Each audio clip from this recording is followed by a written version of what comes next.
Maayong adlaw kanatong tanan, Team Lakbay Katoliko. Karon atong hisgutan ang gitawag sins of presumption. Ato ning hisgutan og unsa ni kini tungod sa pagtubag nato o paghatag nato og husay mahitungod aning wali sa usa ka pastor nga iyang giklaim nga sigurado na gyud kuno siyang naluwas na siya. Tanaw nato ni ang usa ka claim sa pastor nga nagwali nga matud pa niya nga 100% naluwas na gyud kuno siya. Kini usa ni kapaagi nga market strategy gihapon ni nila aron pagdani niining mga Katoliko nga hilaw nga kulang sa kahibalo. Atong lantawon ang iyahang mga pamahayag. Salamat sa pangutana mga kaisunan. Pangutana ko ninyo. Kung mabalik ang Ginoo sa oras na, alas 8:57, panalit na, mabalik ang Ginoo alas 9 karong gabi. Tanaw ninyo, maluwas mo mga kaisunan? Ha? Sugat sa ikong pili man. Kalumoy ka mga kaisunan. Sultian ako mo. Ako. Nagtuwag yun ko nga maluwas yun ko mga kaisunan sa pagbalik sa Ginoo. Kaya gano man? Iya man ang kisaan sa Episo Kapitulo 2, versikulo 8, di ba? Episo 2:8. Ingon pa niya, ingon mo siya sa 1:3:16. Kung kinsay mo tuo kaniya mga kaisunan, mga dawat og kinabuhi nga walay katapusan. Walay gisulti sa Dios. Unyang gidawat man ko mga kaisunan, tinuod gyud na. Parehas kita. Nga kung diin, gidawat gyud nato kapasayloan sa Dios, pinaagi sa Episo 2:8 mga kaisunan. Pinaagi sa grasya sa Dios nga kita naluwas, pinaagi sa itong pagtuo mga kaisunan. Ako naluwas mo ko, nagtuog ko. Mabot ang Ginoo alas 9, maluwas ko mga kaisunan. Kaya nga naman, idawat pa ko sa Ginoo. Pero nganong nangutan naman, kung sigurado pa ta sa itong kaluwasan, kasabot ko sa pangutana. Kaya nganong pa man, ang kasagara na, nganong pa man, nga naningkamot gyapon mo, nga mutuman sa balaod sa Dios, nga luwas naman mong takta. Mga kaisunan, sundian ako, mabaro niya akong tubag, di na ako dugayon. Wala ko nagtuman sa balaod aron maluwas ko. Nagtuman ko sa balaod kay giluwas na ko sa Ginoo. Amen mga kaisunan? Dili ko, huwag ko katuman sa 10 kasugo kay para maluwas ko. Diluwas na ko niya. Wala nagtuman ko siya mga sugo. Ilustrasyon. Pananglit, kung nag-atong og butuan. Nagmotor ko mga kaisunan. Ya karon, nakamagay balaod ng butuan, bagong nga balaod, nga ang dagan ra gyud sa motor sulod dito sa syudad, 40 kilometers per hour, 40 ra. Panalit ako, pastor, na ako'y kasunod dito sa butuan.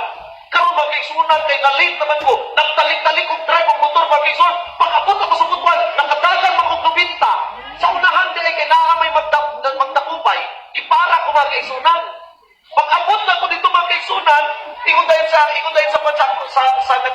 magdakubay. Yung maniya, sir, ang atong balaod diri sa butuan, 40 ra ang dagan. Imong dagan, sir, 90. Klaro kay diri sa speed gun, 90 imong dagan. Asa imong lisensya, sir? Kay violation Pananglit lang, muingon ko sa iya, sir, sorry kay sir. Pastor baya ko, sir, unya karon. Naaman ko'y kasron, sir. Naana sa simbahan, naghulat na sa ako. Ako na lang gihulatan. Naana ang kaslunon. Ako na lang wala. Tutong sa emergency, sir, nakapadagan kay kong kusong. Pasiluha ko, sir. Mingon, pananglit lang, naluoy sa ako ang magdakupay. Mingon na siya. Aw, sige, pastor, madi ka, pastor. Nung saon man ni pastor nga, nakasala magid ka, pero may emergency magindi ay ni. O sige, pastor, ha? Karon ha? Pasayluon lang ta ka karon ha? Karon nga wala pasayluon ta ka. Anyway, naana lang man ang simbahan. Sige, pastor, dili na lang ta kapuntahan. Pananglit mga kaisor, nagipasaylo ko, mangutana ko ninyo. Pag-drive na ko, kung pakusok na po kong balik? Ha? Nagipasaylo ko niya, kung pakusok na po kong balik? Pananglit ko lang, harurot na po ko. Pero tigso ko ating alis sa enforcer, mingon, unsa ba itong pastora nga, ipasaylo na gani, kusok na maghihapon ang dagan. Mga kaisunan, kung tinuod ko ang ipasaylo, maghinay na inon kong madadag kay, maulaw ko sa nagpasaylo sa ako. Paminaw mo. Nagtugin ko nga ipasaylo na ko sa Diyos sa akong mga sala. May rason nga karon nagmatilumanon paging ko sa Ginoo. May rason nga nagsupay paging ko sa sugo sa Dios kay ipasaylo na ko niya, giluwas na ko niya. Wala ko nagsunod sa 10 ka sugo aron maluwas. Nagsunod ko kay giluwas na ko sa Ginoo mga kaisunan. So ang pangutana, ato na sigurado na ba ako sa akong kaluwasan? Oo. Sigurado naman gani ang uban nga luwas pero nagpakasala. Unsa na lang ka ako nga giluwas pero nagsubay sa 10 ka sugo. Asa may arang-arang sa atong duha. Ako balikon. Luwas magaling ka nga Sinupakon magaling ka. Ako pa maninuon nga nagsubay mga kaison. Luwas naman po ko. Kaya nagsubay po nga. Naluwas na ko. Nagsubay pa ko sa kamaturan. Kinsa may mas arang-arang na doktoran. Kung sigurado ka, mas sigurado yung mo igsuon. Ay nagsubay ko sa Ginoo sa iyang gisulti. Ya karon, dili ta nang iyon. Ginoo makasunod sa gingirian sa langit. Kung dili sila lamang na nagastuman sa kabubuton sa akong aman. Ya karon, kay kung Ginoo, kay ingon po kung Ginoo. Kunya, nagtuman pa ka sa kabubuton sa langit, ako nalingkamot ko. Nang kinsay arang-arang na tugtuha. May ganing walay grado ning pagpangalaga. Kay kung gigraduhan pa ni gansi kagamay sa ako. Kay kung sa eskwelahan pa ni nagpasa gid ko sa akong assignment, ikaw wala. Nasabtan ninyo mga kaisunan? Kung sa eskwelahan pa ni, nag-take ikong exam, nagtinarong ito sa mga eskwela, ikaw, sige rag-escape, sige rag-absent, kunya karon, makapasal, magaling na ika, kung saan na lang gamo nga nagtinarong kong eskwela? Nasabtan ninyo mga kaisunan? Ang Diyos, mga panalangin ka na tugtanan, sorry kay nakaas na ito, tungkol sa mga pangutanan, dirang lang tingali mga kaisunan, hinaot na pamalandungan na ito nigtanan. Mauto ang nahimong pahayag sa usa ka pastor. Apan ang pangutana, unsa ba ang nakapahimo niadto sa iyang wali nga gitawag og sin of presumption? Mao ni ang iyang giingon. Sigurado na ba ako sa akong kaluwasan? Oo. Oh, klaro kayo. Matod pa niya, siguro na gyud kuno siyang naluwas. Diha nagsugod o diha nahimo ang sin of presumption. Maunay gitawag nato og sin of presumption. Ang pangutana, unsa man ning gitawag nato og sin of presumption? Ang sin of presumption usa ka na ka pag-claim nimo sa imong kaugalingon nga siguro na jud kang naluwas. Mauna ang sin of presumption. Isip mga Katolik, unsa ba gyud ning gitawag natog sin of presumption? Mauni ang pahayag sa atong simbahan dinhi sa libro nga gitawag og The Ten Commandments. Sa pahina 52 niingon ang deklarasyon jud mismo sa atong simbahan. Why is presumption a sin? Presumption is a sin for two reasons. First, because it causes a person to rely on his self-righteousness. And we know that all men are sinners. Second, because it makes the incarnation and redemption of Christ irrelevant. If a person can be saved on his own, who needs the Redeemer? St. John uttered those fiery words against the presumptuous people. If we say we are without sin, we deceive ourselves and the truth is not in us. If we acknowledge our sins, He is faithful and just and will forgive our sins and cleanse us from every wrongdoing. 1 John chapter 1 verse 9 to 10.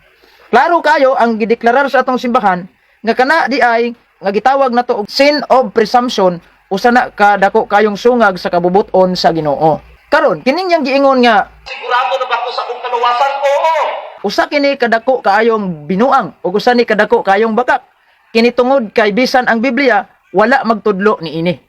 Kining yang pag-ingon nga siguro na gyud siyang naluwas na siya. Usa kini ka dako kayong binuang kay nagbuot-buot na siya hukom sa iyang kaugalingon.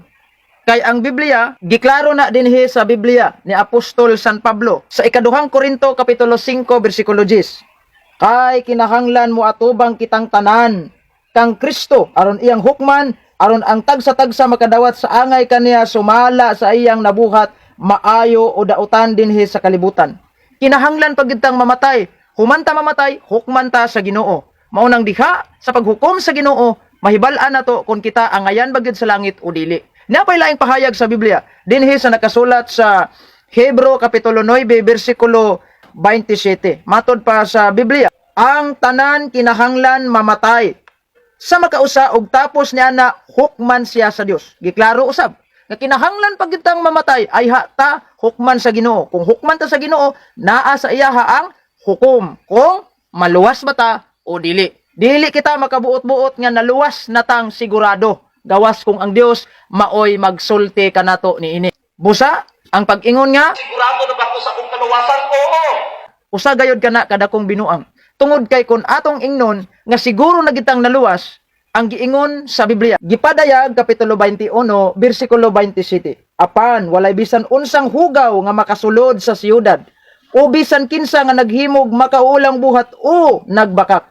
Ang pasudlon sa siyudad mao lamang ang mga tawo nga ang ngalan nahisulat sa libro sa kinabuhi sa nating kaniro. Unsa ba ang gipasabot ni San Juan dinhi nga hugaw? Kini nagkahulugan o kini nagpasabot nga sala. Subuot na itong ipasabot, dili gyud ta makasulod sa langit kung kita makasasala. Kun ato kini hukman ang ato mismong kaugalingon nga nagbuot-buot ag ingon nga siguro natang naluwas. Buot ipasabot nga wala na gyud kitay sala. Apan unsa ba ang deklarasyon sa Biblia diha ni San Juan mahitungod ni adtong mga tao nga nagclaim nga kuno sila walay sala. Niya ang pahayag ni San Juan. Unang Juan kapitulo 1 bersikulo 8. Kun moingon kita nga wala kitay sala, gilimbungan nato ang atong kaugalingon ug wala nato ang kamatuoran. Kun pagyud siya sa bersikulo 10. Kun moingon kita nga wala kita makasala, gipakabakako nato ang Dios ug wala nato dawatang iyang pulong. So klaro kayo nga ang pag-ingon ni pastor nga naluwas na siya, gihimo niyang bakakon ang Dios, wala niya higugma ang pulong ug wala kaniya ang kamatuoran. Kay nagbuot-buot siya claim nga kuno Sigurado na ba ako sa akong kaluwasan? Oo. mauna diha nag-create ni pastor ang sala nga sin of presumption. Kay nagbuot-buot siya ug hukom sa kaugalingon nga siya kuno naluwas na. Kining iyang giingon nga Wala ko nagsunod sa napulong ka sugo aron maluwas. Nagsunod ko kay giluwas na ko sa Ginoo makaisunan. unsa kuno wala siya magtuman sa sugo tungod kay wala siya giluwas o wala pa siya naluwas, kundi nagtuman kuno siya sa sugo kay giluwas na siya. Ug mauni ang pangutana karon, kung di ka mutuman sa sugo, maluwas ba ka? Sigurado yung dili. Mauna nga kinahanglan gyud ta mutuman sa sugo aron pod tang makadangat sa kaluwasan. Dili ingon nga nituman kag sugo, kay giluwas na ka. Di ba? Usa ni kadako nga hiwi nga panghuna-huna ni pastor.